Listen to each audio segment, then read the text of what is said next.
a ser referida por Carlos Eduardo Rápida com o tema Direitos do Consumidor, o papel de corretor frente às normas responsabilidades.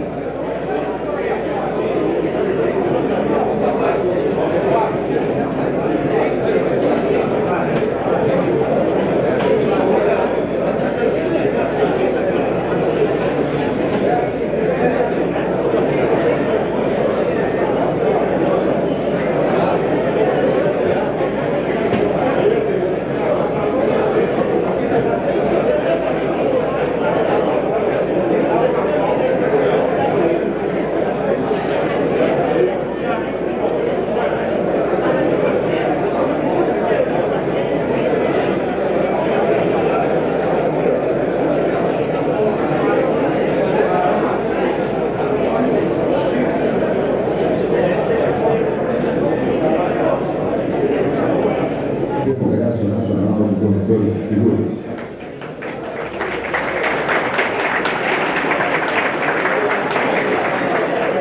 O conferencista desta manhã, senhor Carlos Eduardo Mancini Rápida.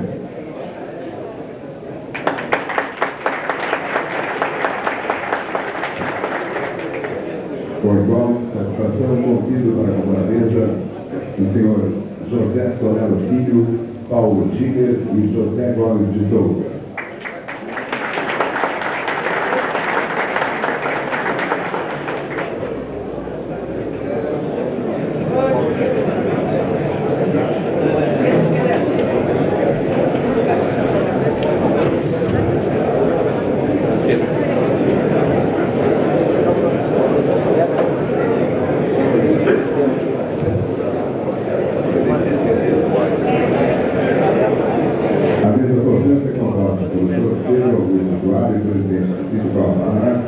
O senhor Carlos Eduardo Mancini Rápida, o senhor José Solero Filho, Paulo Tiger e João Gomes de Souza.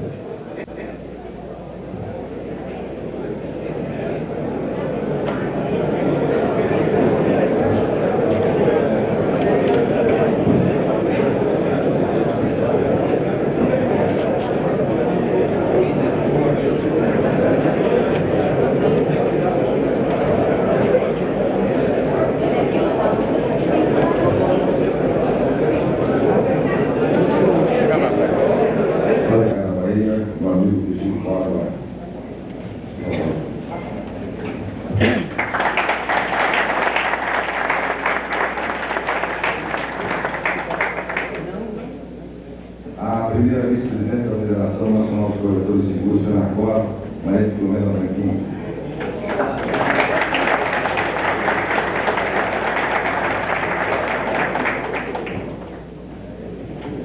Nosso amigo paranaense, hoje ocupando a carteira de deputado federal do Estado do Mato Grosso, representante do Sindicato do Mato Grosso, o deputado Livre Volcão.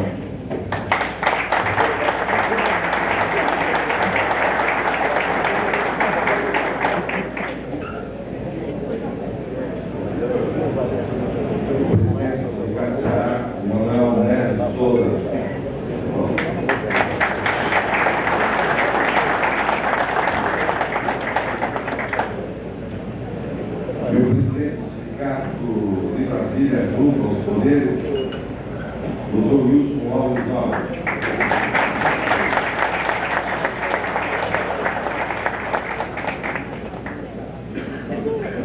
Ainda ontem, antes nós abrimos aqui, e nós não tínhamos a plateia que tínhamos hoje, na hora que foi comunicado, eu quero confirmar o que eu disse ontem, que é o senhor João Regis Ricardo dos Santos, superintendente José, foi por nós convidado antecipadamente para esse sexto congresso, e ele, no dia da abertura, direito usa a palavra. Nós, insistentemente, suscitamos que ele o fizesse. Não o fez por razões de ordem particular. Nós estamos numa democracia. E assim sendo, nós não caçamos a palavra de ninguém. Muito obrigado.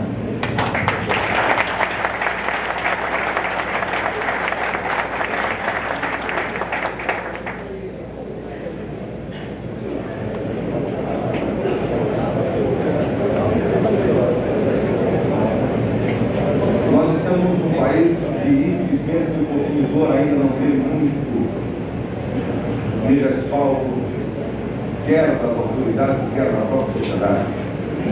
Nos Estados Unidos nós temos o caso de Rob Nader, o homem dos direitos do consumidor.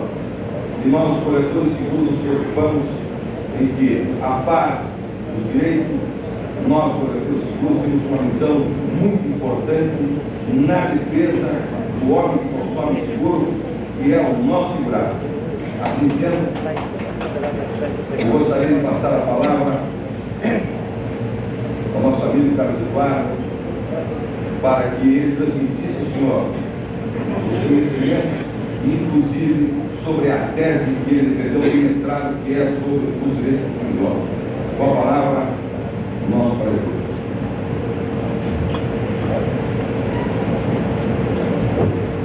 Em primeiro lugar, gostaria de agradecer as gentis palavras que foram dirigidas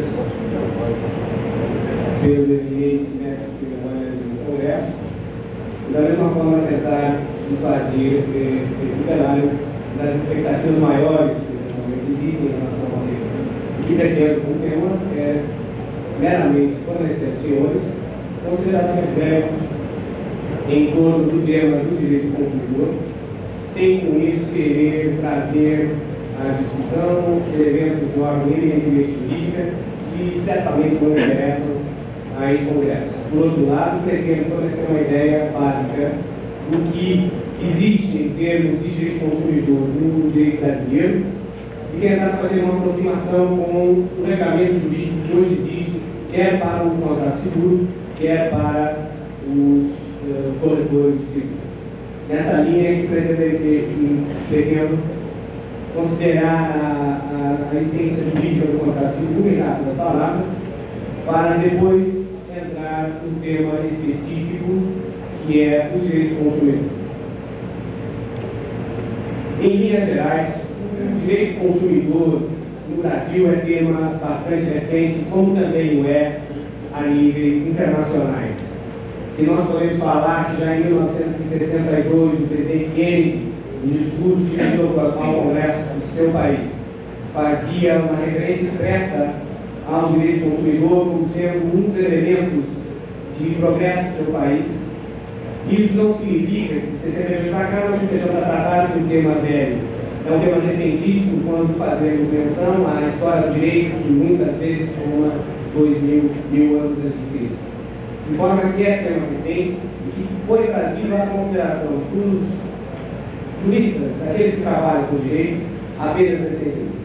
A nossa Constituição de 1978, no seu artigo 5º, inciso 32, fez inserir como princípio constitucional básico a defesa do consumidor.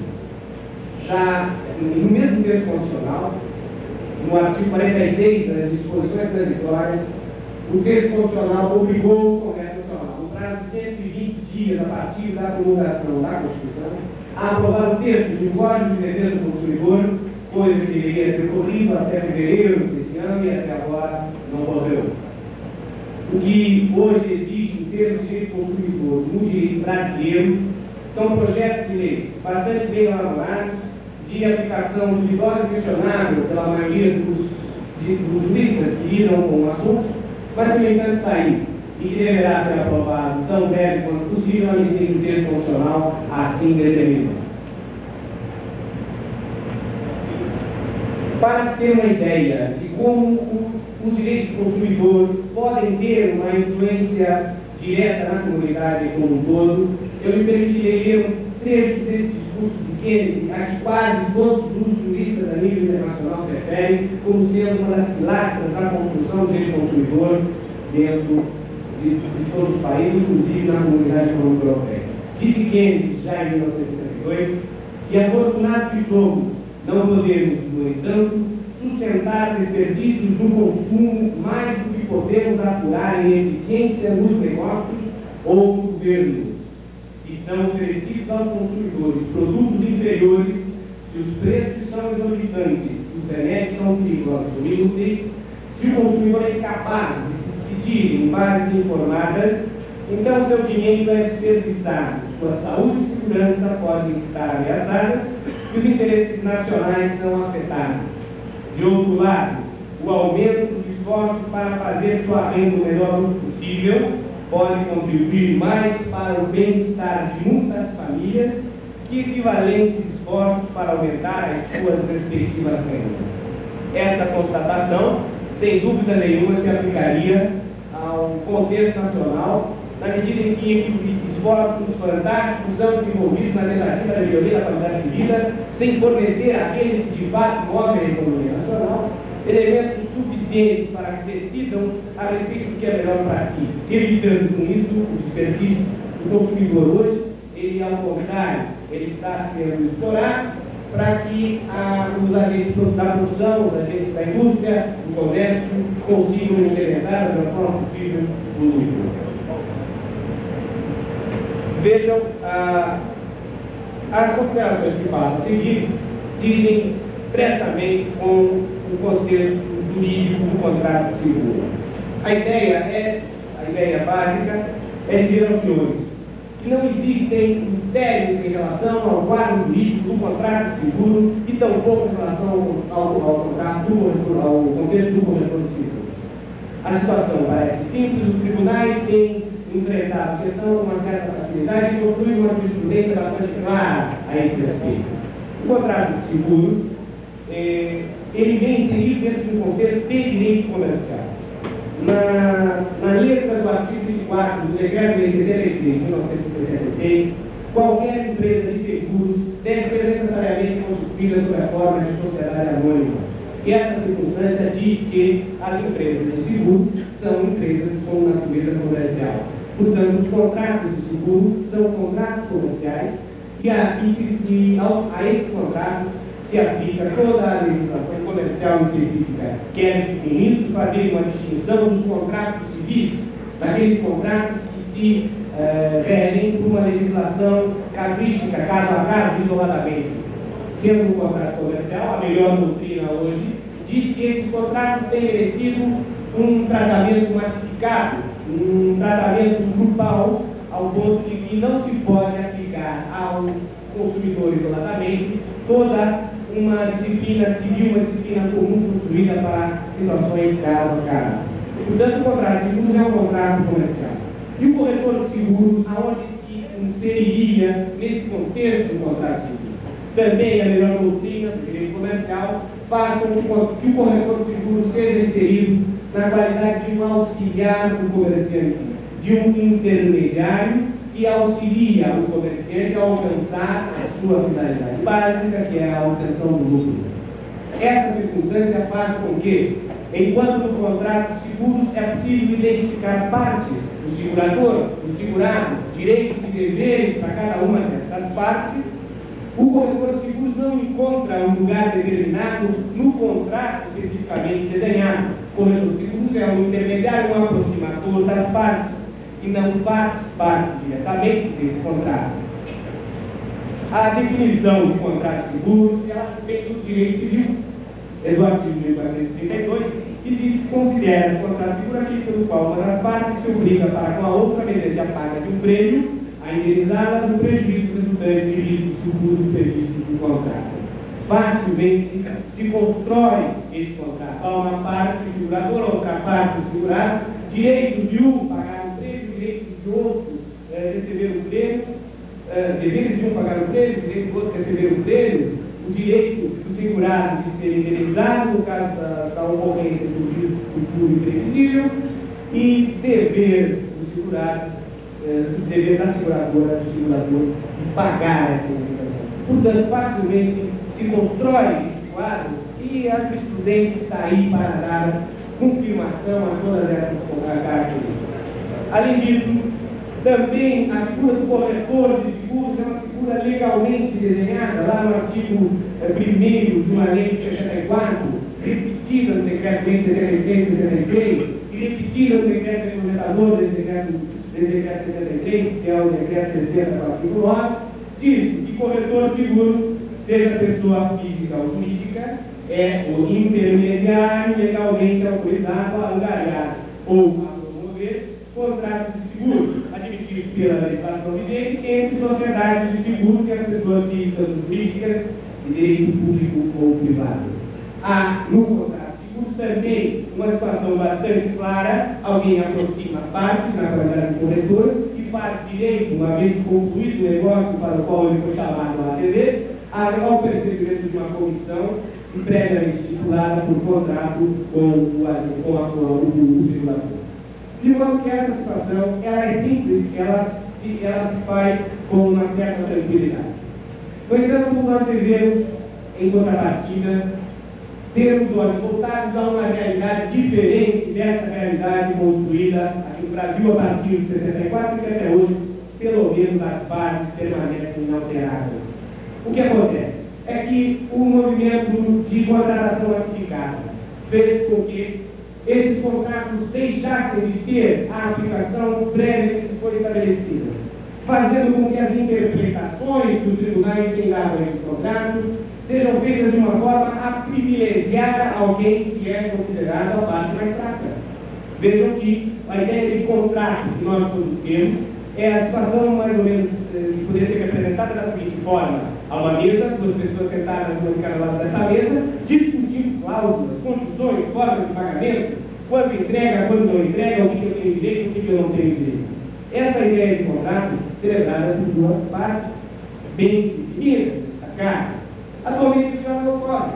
Os contratos, eles são frequentemente celebrados por computadores, que eventualmente até agradecem, porque nós estamos celebrando um contrato, mantemos um diálogo completo com o computador, a empresa com a qual nós contratamos não nos conhece, a atividade massificada faz com que nós, consumidores, sejamos apenas um número estatístico que se soma a uma situação já previamente definida para o setor de lucro.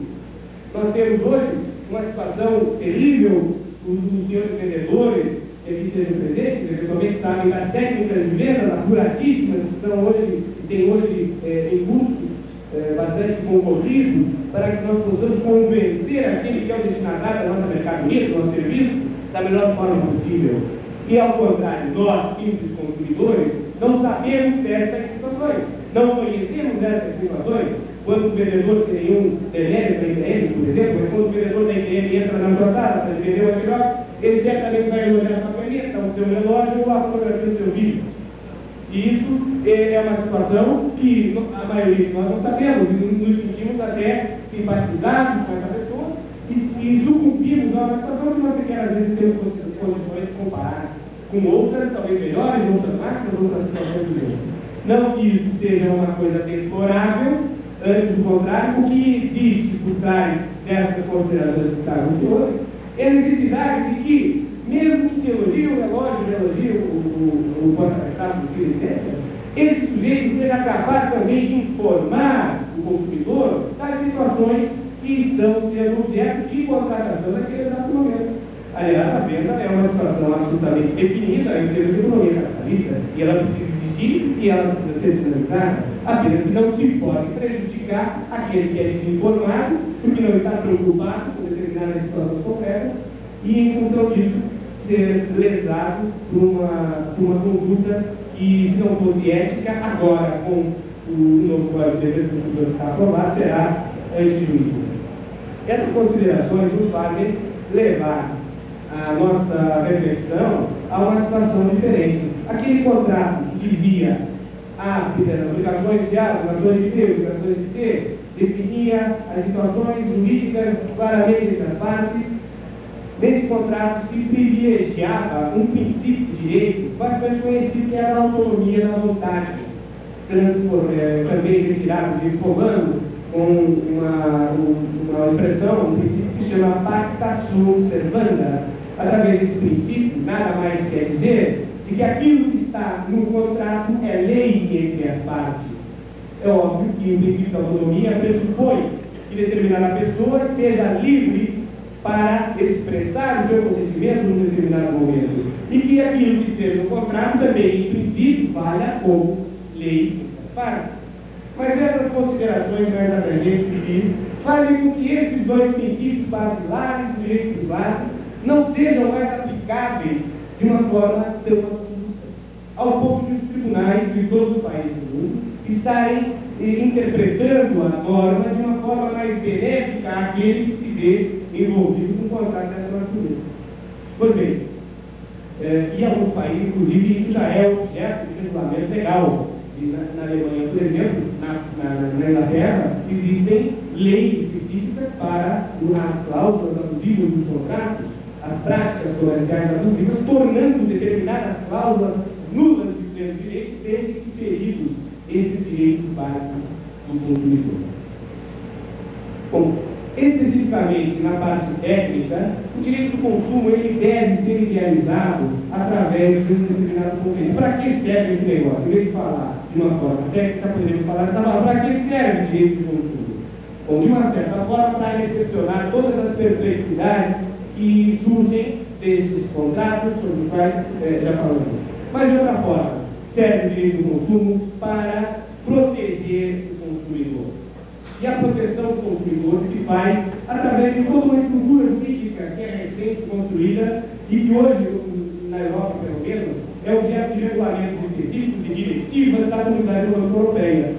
Isso faz com que se construa, a nível uniforme, pelo menos nos países integrantes da Comunidade Europeia, uma situação homogênea de tratamento do consumidor de uma forma clara, de uma forma pelo menos definida. Né? Bom, e essa estrutura de consumo tem outras finalidades, além dessa de regulamento específico, proteger o consumidor, ou, do outro lado, enfrentar um regulamento jurídico específico dos atos de consumo. No meu modo de entender, e também uma boa parte que já pensaram sobre esse assunto, o direito do consumo ele tem uma finalidade maior, que é a de racionalizar, de melhorar o comportamento dos consumidores. E quando se tem a notícia de que um direito de consumo é construído para racionalizar o comportamento dos consumidores, se alcança aí agora um ponto de interseção muito importante para os efeitos dessas considerações que trago agora, que é o corretor de seguros, no contrato de seguro, sendo obrigado, pelo menos tendo a disposição de passar àquele que lhe adquire um bem, que lhe adquire o serviço, no contrato de seguro, todas as informações possíveis a respeito daquele serviço que é passado. Além disso, e uma parte que será certamente deixada ao lado, é que eu não poderia deixar de me referir porque é um assunto que me traz especial consideração, que é o problema do direito do consumo como modo de proteção dos consumidores de países do terceiro mundo. Não fui eu quem me referi, e sim pelo menos 5 autores de países da Europa e dos Estados Unidos, ao fato de que os países do terceiro mundo têm hoje se constituído num cenário onde os países do primeiro mundo depositam as suas mercadorias, os seus produtos, os seus remédios, que não têm aceitação no mercado do primeiro mundo. Nós somos hoje receptadores, por assim dizer, na palavra, de mercadorias proibidas, de remédios proibidos, de leite estragado, de carne estragada, que é aqui depositada. O direito do consumo, uma vez bem orientado e sedimentado dentro de cada país, permitirá que, com a estandardização dos produtos e dos serviços, que é mais difícil, mas vamos assim falar, com a estandardização dos produtos, se possa, aqui dentro do cenário brasileiro, se proteger cada vez mais o consumidor nacional, para que não sejamos cobaias desses países, dessas indústrias, que não tem como comercializar suas mercadorias lá fora e as despejam aqui na Nova Guiné, nos países da América Latina, na África, para que tudo seja ofertado. Eu gostaria, uma vez feita essa aproximação, o segurador ele é um fornecedor de serviços, de bens. O segurado ele é o consumidor do seguro, poder passar aos senhores pelo menos rápidas considerações a respeito do que o projeto de lei vai estabelecer, o Código de Defesa do Consumidor trouxe e pretende implantar entre nós em breve. Vejam que essas considerações, elas se fazem de leve diferença. Não há ainda entre nós, a despeito da ordem constitucional de ter que implantar esse direito brasileiro, um Código de Defesa do Consumidor a partir de 20 dias dado por uma Constituição, não há uma lei específica sobre esse assunto. Há, por outro lado, uma simpatia muito grande por parte do Ministério da Justiça para que esse código seja aprovado. Ele é questionável. No meu modo de entender, um código de defesa do consumidor hoje no Brasil seria algo totalmente inoportuno, porque o direito de consumo, vocês devem saber disso, se constrói a partir de reflexões semelhantes às que se fizeram para a construção do direito do trabalho. O trabalhador se organizou e, através de conquistas paulatinas e políticas, conseguiu um regramento jurídico que lhe dá cobertura para o exercício da sua atividade. Se quis, de uma mesma forma, identificar o consumidor como um construtor de uma política própria, só que não há essa condição, não há esse requisito histórico capaz de dizermos que o consumidor está historicamente plantado para erguer um ordenamento jurídico semelhante a um código de defesa do consumidor, seria alguma coisa como a CLT para os trabalhadores. Não há um processo histórico, não há um processo político prévio de conscientização do consumidor. Isso é uma coisa de pobre, isso é uma coisa de gente que não tem o que fazer, não eu sei o que eu faço, tudo mais, mas a grande maioria há de convívio que o consumidor ele é de fato explorado, mas não está consciente dessa situação. Esse Código de Defesa do Consumidor parte da premissa de que, como disse Kennedy, consumers by definition are all us. Consumidor, por definição, somos todos nós. Em algum momento, todos nós consumimos alguma coisa e vamos consumir ainda muita coisa. Por essa razão é que o artigo 2º do projeto estabeleceu que consumidor é toda pessoa física ou jurídica que adquire ou utiliza bens ou serviços como destinatário final.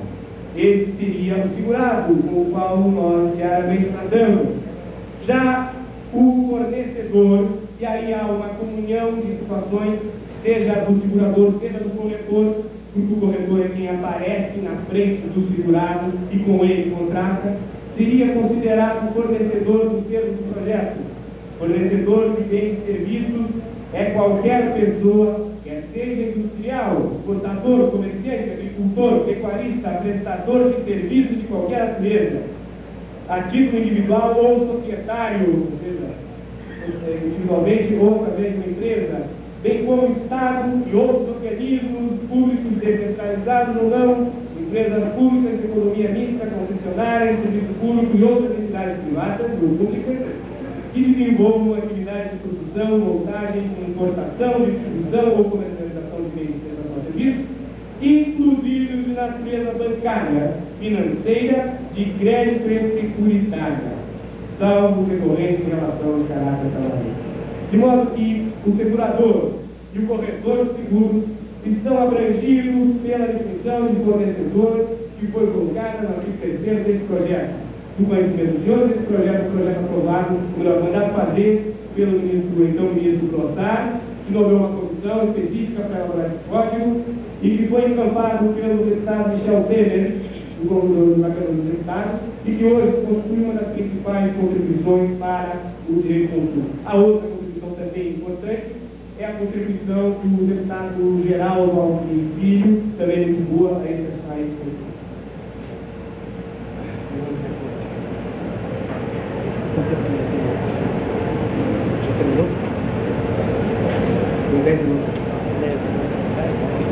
Uma vez afunilada a matéria para o direito específico do consumidor, eu me reservei alguns minutos para me referir a respeito de temas específicos da lei que importam especialmente aos senhores na qualidade de corretor. Uma vez aprovado esse código, os senhores terão certeza que se pegar a lei, né? Se pegar a lei, porque às vezes as leis não pegam, mas se pegar a lei, os senhores estarão enfrentando uma legislação do tipo que me referirei a seguir. Em primeiro lugar, o artigo 16 desse projeto dirá, por exemplo, que o fornecedor de serviços responde por vícios de qualidade, pedirá restituição imediata da quantia ou o abatimento proporcional do preço. Vocês que têm são corretores de seguros, uma vez que comercializem um determinado produto de vocês que não represente aquilo que na realidade foi prometido, poderão estar sujeitos à restituição da quantia paga ou ao oferecimento de uma outra alternativa que legitimamente seja considerada como válida e adequada àquela que originariamente terá sido colocada. Um outro aspecto muito importante para os efeitos da comercialização de seguros, é aquele que veio mostrando a timidez desse projeto. Lá está dito em todas as letras que toda a informação ou publicidade veiculada de qualquer forma ou meio de comunicação com relação ao serviço oferecido obriga o fornecedor e integra o contrato que vier a ser celebrado. Situação típica. Nós sabemos que a maioria dos seguros são comercializados com a prévia atuação do departamento de marketing, seja da corretora, seja da própria seguradora. Nesse departamento de marketing, normalmente e usualmente, se fazem inserir condições contratuais vantajosas, situações que são vantajosas àquele que dá uma olhada rápida no folheto dessa natureza e que decide pela aquisição de um determinado produto. Nessa circunstância, e nos dispositivos da lei, qualquer oferta constante em folhetos, papéis e correspondência mala direta será considerada integrante do contrato de seguro e obrigará a seguradora e o corretor pelo cumprimento daquela situação específica. Das práticas abusivas também se estabelece uma situação que, se eticamente já era condenável, agora por lei também a é. É vedado ao fornecedor de bem e serviço condicionar o fornecimento de bem ou serviço ao fornecimento de outro bem ou serviço. Aquela história de que eu faço um seguro mais barato se você fizer o outro, senão não faço. Ou não posso fazer uma situação mais barata se você não me comprar aquele outro seguro também. A lei veta esse tipo de procedimento e estabelece dominações de natureza penal para os cumprimentos dessa regra. Outra disposição que é engraçadíssima é aquela que diz que é vedado ao fornecedor prevalecer da fraqueza ou ignorância do consumidor, tendo em vista a sua idade, saúde, conhecimento ou condição social para impingir-lhe determinado serviço. Bom, com todo o respeito que eu tenho visto elaborar a lei, uma regra dessa natureza é uma regra difícil. Como é que alguém vai poder provar que foi explorado, quer dizer, eu não sujeito que me vendeu um seguro, é porque eu sou burrinho, ou que eu sou velho e não consegui entender aquilo que ele me falou, ou porque eu tive infarto, aqui fala em saúde, ou porque eu não tenho conhecimento suficiente, ou eu sou da classe média, eu sou da classe pobre, e dizer que isso poderia, mas nem tanta lei estabeleceu que é verdade ao fornecedor. E a lei ainda é pior, ela diz que a prova os fatos que dizem com relação ao direito de consumo compete sempre ao fornecedor. Quer dizer, ainda você tem que provar que o sujeito não é doente, que ele não é burrinho, ou que ele não é despreparado e tudo mais. Outras disposições que são muito interessantes são no artigo 37, dizendo sobre as cláusulas abusivas. E aí me parece que, antes de ler, em vez de me deter ao que estabeleceu a lei, eu talvez diga que a situação que melhor, ou que mais chame a atenção nos artigos 37 e seguinte da lei, seja aquela que diga que o corretor de seguro, porque não é ele que elabora o contrato de seguro, e uma vez que fala em cláusulas abusivas, nós estaremos nos referindo ao segurador, e vocês são meros repassadores daquelas cláusulas. Então me parece que o papel principal do corretor aqui, como eu poderia até dizer, um órgão autônomo, porque o corretor ele tem uma determinada autonomia, ainda que a sua produção seja dentro do sistema tributário, mas privilegiando essa autonomia que todo corretor deve ter dentro de si, levar ao segurador aquelas queixas principais, aquelas reclamações básicas dos segurados, e que hoje são objeto de cláusulas contratuais, com letrinhas pequenas, que não são legíveis e que levam normalmente o segurado a comprar gato por leve. Não que ele esteja de fato a comprar gato por leve, mas que ele não sabe que aquilo é de fato um gato.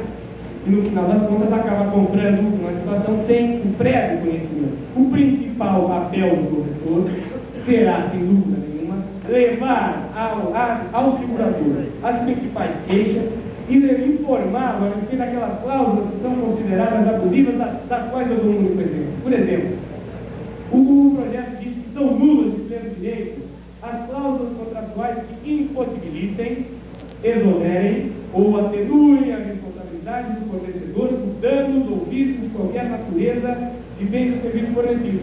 Se um contrato diz a seguradora não se responsabiliza pela ineficiência do sistema de arrecadação dos prêmios e tudo mais, que fica uma responsabilidade que deve ser seguida pelo segurado, que deve pagar e tudo mais. Essa cláusula de exoneração de responsabilidade, ela seria plenamente nula.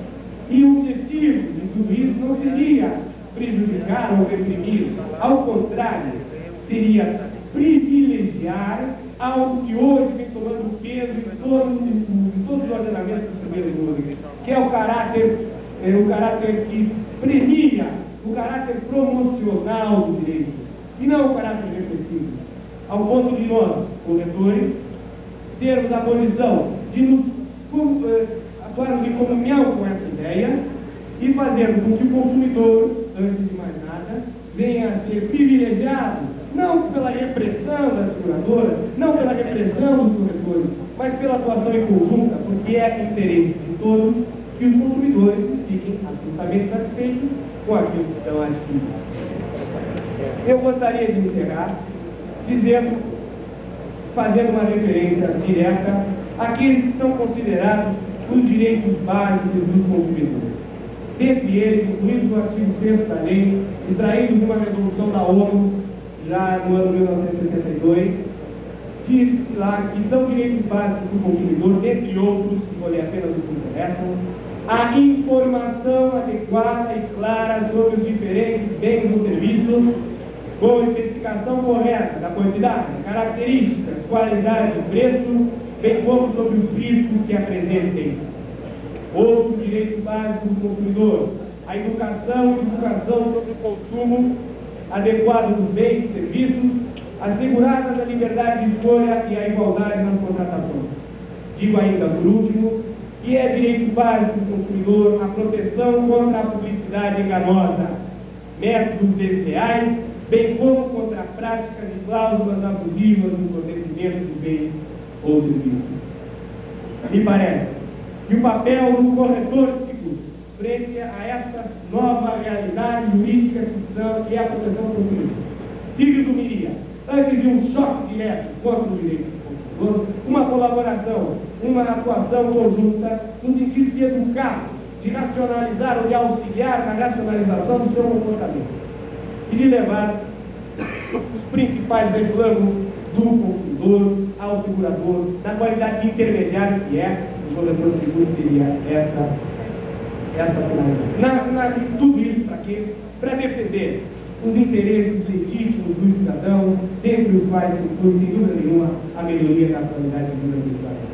Eu gostaria de terminar fazendo o professor que mesmo recebeu a comitiva, quando encerrava uma conferência, contou uma pequena fábula que dizia o seguinte: havia um grande incêndio na floresta e todos os animais fugiam desse incêndio na tentativa de se livrarem. E quando um grande elefante viu um beija-flor que corria até o lago, trazia uma gota e despejava sobre o incêndio, corria, despejava, pegava uma gota, despejava sobre o incêndio, até quase a exaustão. E o elefante, na fuga, correndo, perguntou ao beija-flor: mas por que você vai e faz esse trabalho, seu beija-flor estúpido? Porque você não vai conseguir jamais apagar o incêndio da floresta com as suas gotinhas. Ao que o beija-flor respondeu: somos todos responsáveis por apagar esse incêndio da floresta, e eu estou fazendo a minha parte. Cada um fizer a sua parte, nós conseguiremos nivelar o incêndio. De modo que nós, advogados, corretores, nesse momento bastante sensível da nossa situação no Brasil, no contexto nacional, jurídico, que não dizer, porque é um caos da mesma forma da política, devemos nos posicionar tais como beija-flor. E dessa forma, de alguma forma, tenho certeza que cada um dando a sua pequena colaboração, teremos condições de erguer esse país e transformá-lo naquilo que talvez nossos filhos poderão usar e será um país melhor, mais gostoso, mais feliz e com a melhoria da qualidade de vida para todos. Era o que eu queria dizer e muito bem.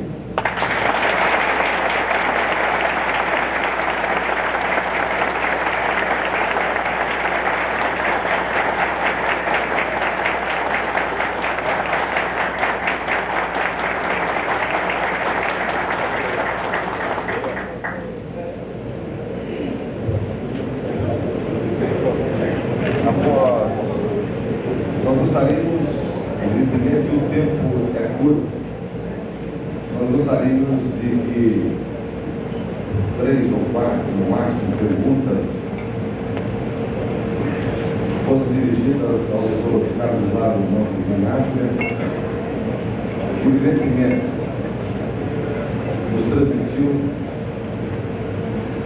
um pouco da sua tese de mestrado recentemente realizada e veio nos trazer ensinamentos que nós, corretores seguros, teremos que realmente tomar cuidado em defesa daquele que nós convivemos diariamente, que é o segurado. Então eu deixaria aberta a poucas pessoas, por favor, a palavra que queiram dirigir alguma pergunta ao nosso conferencista, Dr. Carlos Lado, inclusive ao nosso amigo da mesa.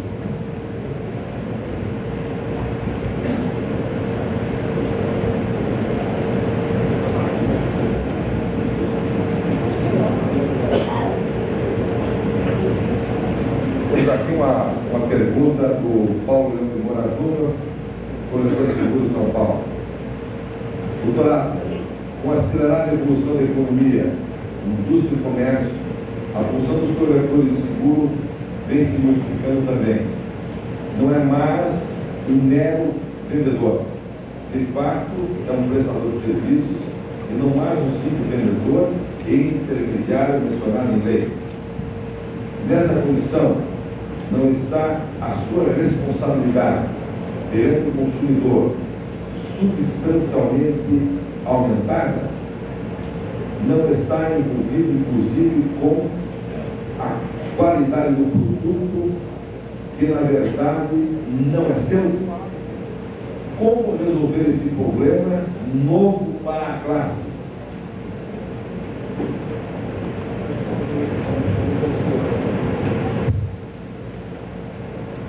A pergunta do Sr. Paulo Leão de Moura Júnior, sem dúvida nenhuma, muito profunda, me dá a chance de que faça algumas considerações complementares. Em primeiro lugar, há uma diferença substancial entre aquilo que a administração construiu, que a economia construiu, enfim, que a atividade negocial construiu, e aquilo que o direito faz aplicar a essa situação.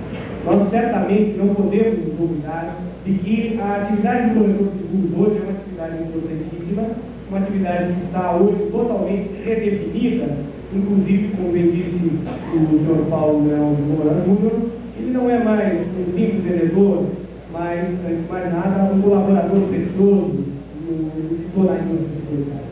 Mas não é essa a preocupação da lei. A preocupação da lei é uma preocupação de inserir aquele que funciona numa determinada atividade para fazer com que a essa atividade se apliquem determinadas regras.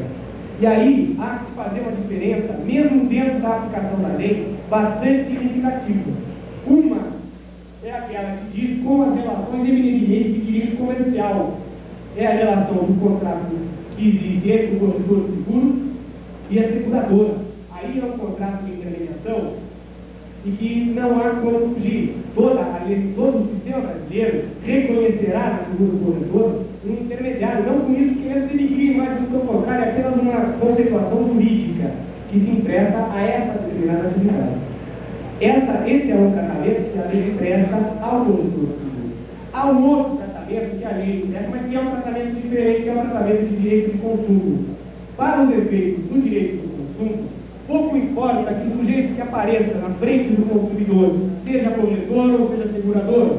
O que importa é que ele precisará estar acobertado de todos os problemas já delineados e sugeridos pela própria lei, no sentido de se ver protegido. Aí é que o corretor de seguros também ficará responsável perante o consumidor por, inclusive, essas situações que há uma responsabilidade perante o consumidor, inclusive quanto à quantidade do produto, que na verdade não é seu.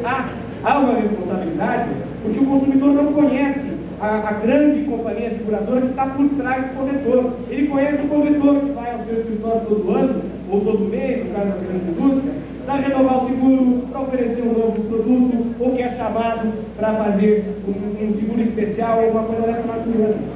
Portanto, não querendo de forma nenhuma definir, o que implica, o que importa aqui é fazer com que se conceba essa situação como uma situação dupla. Uma coisa é a relação eminentemente comercial que diz entre o corretor e o segurador. E outra coisa é a relação que diz entre o consumidor e o corretor ou o segurador. Então, por isso, espero que essa resposta tenha satisfeito ao doutor Paulo Leonardo Júnior, especificamente quanto a essa pergunta que foi incluída.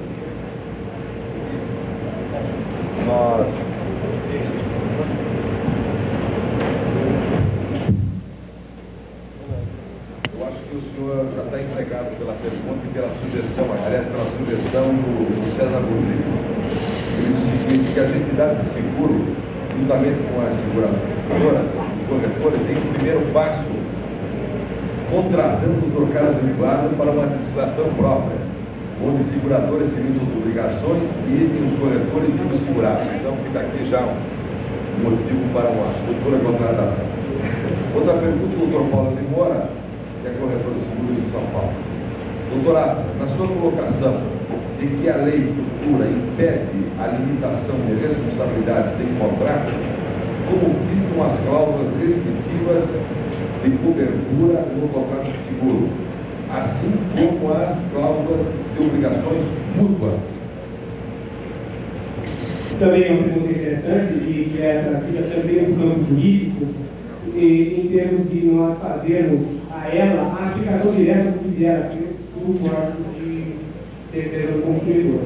Eu bem disse que lá no artigo 37 e seguinte do projeto, existem determinadas cláusulas contratuais que são consideradas abusivas.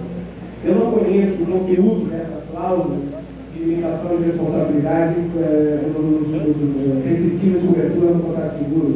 Eu não conheço a relação dessas cláusulas especificamente.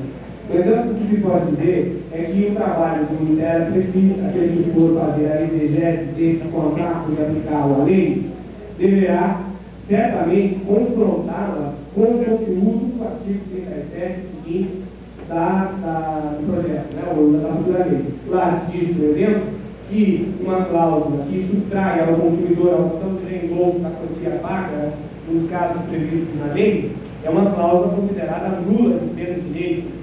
Também é considerada uma cláusula nula de pleno direito a cláusula que transfira a responsabilidade a terceiros. O segurador, por exemplo, diz, não, se acontecer isso, quem vai ser responsável vai ser o fulano e tal, ou coisas do gênero. Na verdade, isso é nulo se essa lei for aprovada. Outras cláusulas que seriam consideradas nulas seriam aquelas que estabelecem obrigações iníquas, lesivas ou de qualquer modo abusivas aos interesses dos consumidores. Dá para ter uma ideia de que essas cláusulas elas deverão sofrer um trabalho de interpretação muito grande. Por quê? Porque a letra da lei, o tipo legal, a forma pela qual o legislador escolheu para descrever esse tipo de cláusula é uma forma muito abrangente. E deverá sofrer, no meu modo de entender, um melhoramento que será, sem dúvida nenhuma, protegido pelos tribunais. Os tribunais, de fronte a uma cláusula, e colocar essa cláusula em comparação à lei, deverá dizer se aquela cláusula é abusiva ou não. Isso será objeto de discussões futuras no judiciário. O que não se pode esquecer e olvidar é que existem determinados direitos básicos dos consumidores e que esses direitos estão relacionados na lei, sob a forma, inclusive, de unidade de cláusulas contratuais consideradas abusivas. Portanto, eu não me arriscaria a dizer que as cláusulas que estão no contrato de seguro e que foram colocadas nessa pergunta são cláusulas nulas, porque não conheço de fato o conteúdo específico dessas cláusulas, que ademais pode variar de companhia para companhia. No entanto, uma vez que essas cláusulas devem a essa interpretação, poderemos vê-las nulas em termos de uma observação.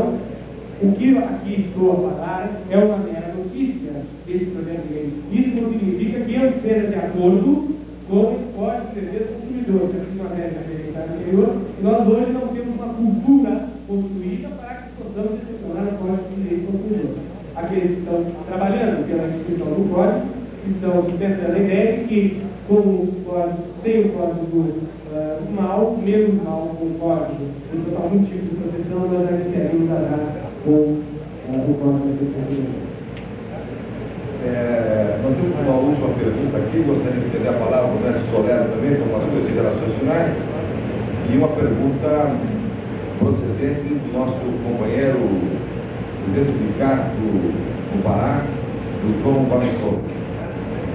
Senhor Carlos Eduardo, na sua opinião, em se tratando de Brasil, qual o estágio do processo de conscientização do consumidor? Quais as evidências desse estágio? Bom, a pergunta também é extremamente oportuna, mas pode ser muito facilmente respondida. Em termos de direito brasileiro, não há a menor conscientização do consumidor em relação aos seus direitos e aos seus deveres fundamentais. Os estágios que nós deveremos passar até que isso aconteça, na minha opinião, são objetos daquela historinha do vereador, de cada um de nós deve fazer alguma coisa para que nós alcancemos isso. Só uma ideia, só uma referência breve. Existe um professor na Alemanha chamado Heinrich von Rippel, é um professor do Instituto Max Planck de Direito Comparado e Internacional Privado. Esse professor ele se especializou na defesa dos mais fracos. E na defesa dos mais fracos ele incluiu os consumidores. Ele incluiu, portanto, aqueles que parecem hoje desprotegidos em função de todo o sistema econômico, jurídico econômico concluído, e tenta dar a eles um tratamento diferenciado de proteção. Eu acho que, isso é uma opinião pessoal, nós temos muito a caminhar, o estágio hoje é pequeno, e nós podemos apenas ter algumas referências de grandes empresas, e na maioria delas multinacionais, que já estão se preocupando com a proteção do consumidor. É muito comum, por exemplo, nós encontrarmos no pacote de sucrilho, por exemplo, no pacote de sucrilho do Kellogg, tem lá escrito, tem uma central de atendimento ao consumidor. A Nestlé, não estou fazendo nada, mas a Nestlé também tem um atendimento, a Gibon tem um atendimento ao consumidor. Isso nada mais representa, e reflete a preocupação das grandes empresas contra aquele que poderá trazer trabalho. Eu acho que ninguém aí está sendo bondoso. Nos Estados Unidos isso já traz atrapalho. Na Alemanha, na Inglaterra, já traz atrapalho. O consumidor que lança uma reclamação dizendo que aquele produto é ruim, é uma porcaria, é óbvio que ele está lesando uma companhia inteira. Então o sujeito já está preocupado em não ter o seu produto denegrido, o seu serviço denegrido, se antecipando e informando o consumidor para que ele não tenha que reclamar. E é nessa linha que eu acabo dizendo que há uma comunhão de interesse. Alguém diz, não, mas o consumidor veio aqui para atrapalhar o desenvolvimento da atividade econômica, lucrativa. Não, ao contrário, nós somos todos consumidores e temos a busca de melhoria na nossa qualidade de vida. E as empresas nada mais estão a fazer do que se coordenar com esse propósito que é mundial. Né? Então, de modo que nós estamos atrasados, mas isso não implica que nós possamos caminhar e tudo isso depende um pouco de cada um de nós. Quem está em contato com o público e conscientizando, quer dizer, se um corretor conscientiza o seu segurado que ele tem direito como consumidor, ele quando for comprar um sapato, ele vai se lembrar que quando ele teve contato com o corretor seguro, ele foi alertado que ele tem direito como consumidor. E nessa linha de raciocínio é que eu acho que nós estamos andando e teremos muito a andar ainda, muito embora, para responder a pergunta do membro do plenário, nós estamos ainda muito atrasados no estágio de conscientização. É pequeno e, portanto, essa conscientização deverá ocorrer para embaixo paulatinamente, mas deverá ocorrer.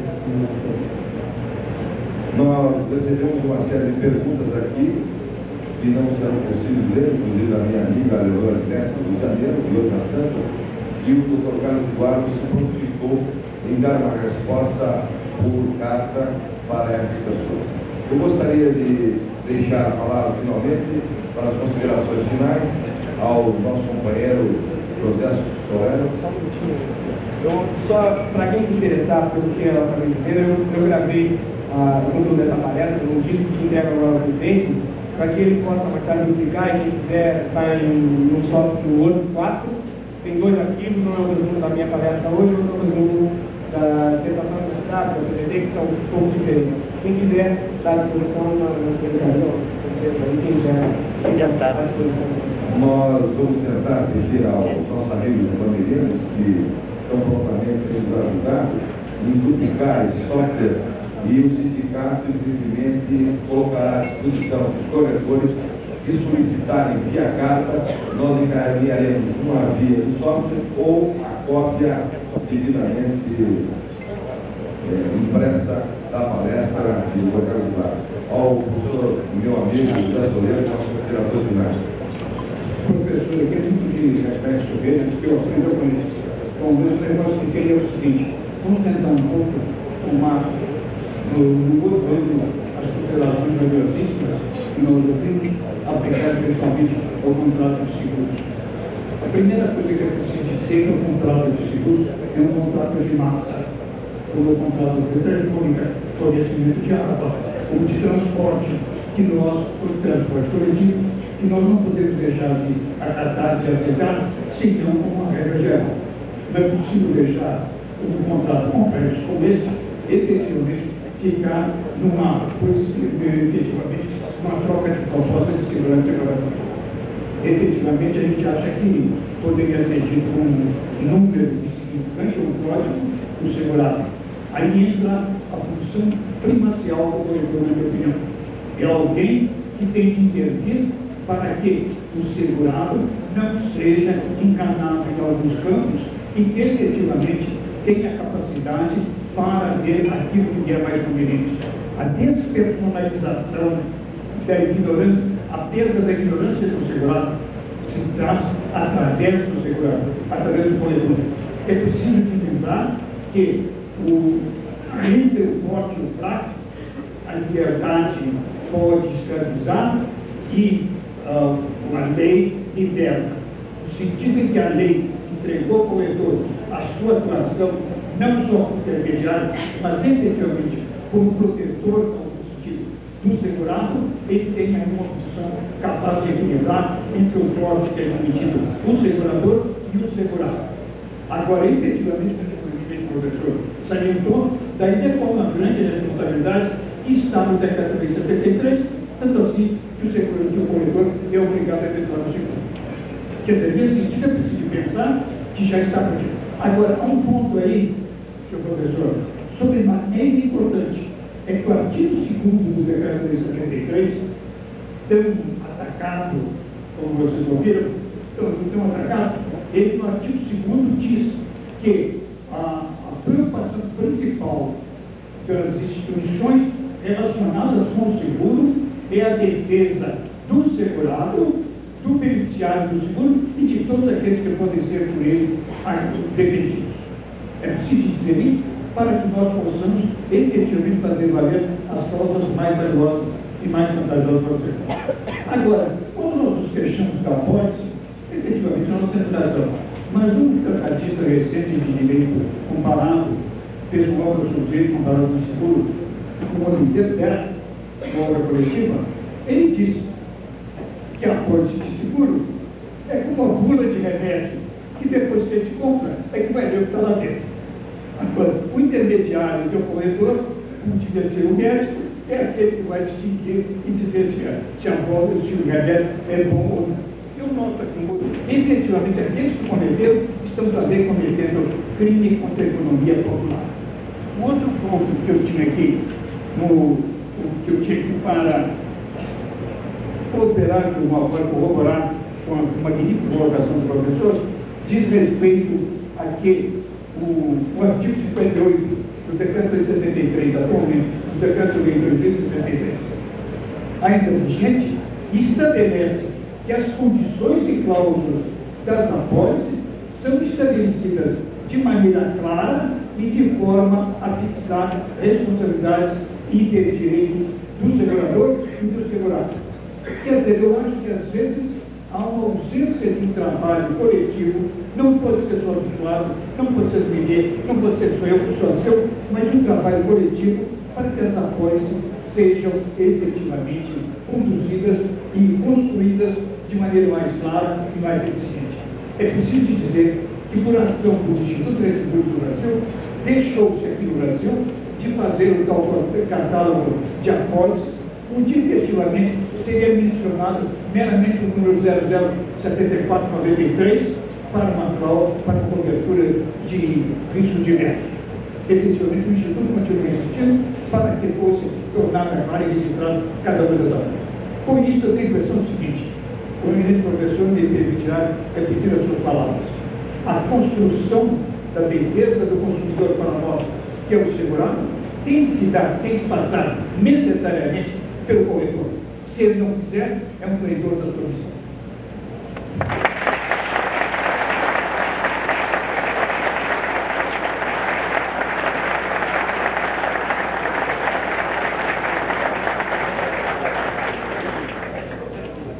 Uma amizade que me une a este jovem menino público, né? Que é uma das grandes cabeças de muito auxiliou aqui. Solero, mais uma vez, veio dar esse texto brilhante. Mas o que eu queria trazer a vocês e ressaltar é que hoje, essa terça-feira, para nós, é um dia muito importante. Nós teremos agora, em seguida, a palestra do professor Kleber. Nós teremos a Tribuna Livre. A Tribuna Livre nos Congresso de Corretores Seguros tem sido não só uma válvula de escape, mas tem sido uma maneira do grande público corretor de seguros conhecer todos os problemas que nos afligem, quer lá em cima, aonde o João do Pará, o Edir, é presidente do sindicato do Amazonas, o Cedro Pedro, no Rio Grande do Sul, pertinho de nós, com o Cláudio Simão, o Otávio, do Rio de Janeiro, o Nilson, aliás, o Otávio em São Paulo, o Nilson Caim do Rio de Janeiro, Francisco, lá em Minas. É nessa hora da Tribuna Livre, em que nós hoje vamos fazer uma inovação a pedido das lideranças. Teremos uma parte da Tribuna Livre somente aos corretores de seguros.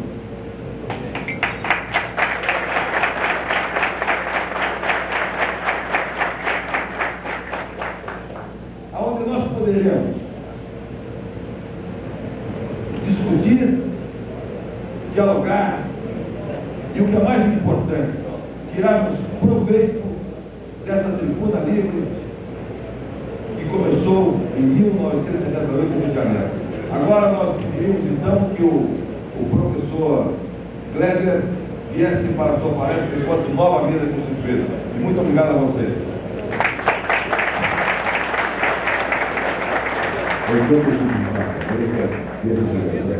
Gostaríamos de relembrar que o almoço de trabalho é imprescindível à apresentação das vouchers da Defesa Real Seguradora. Eu aluno de interesse que eu pediria a atenção dos nossos presentes. Tomando conhecimento geral, encerrou-se em 30 de setembro último o processo de recadastramento e unificação de registro nacional de corretores de seguros. Nós eliminamos a pena forte, mantendo o novo código de registro de cada corretor, poderá ser consultado online, eliminando a pena forte para texto Sul América e General.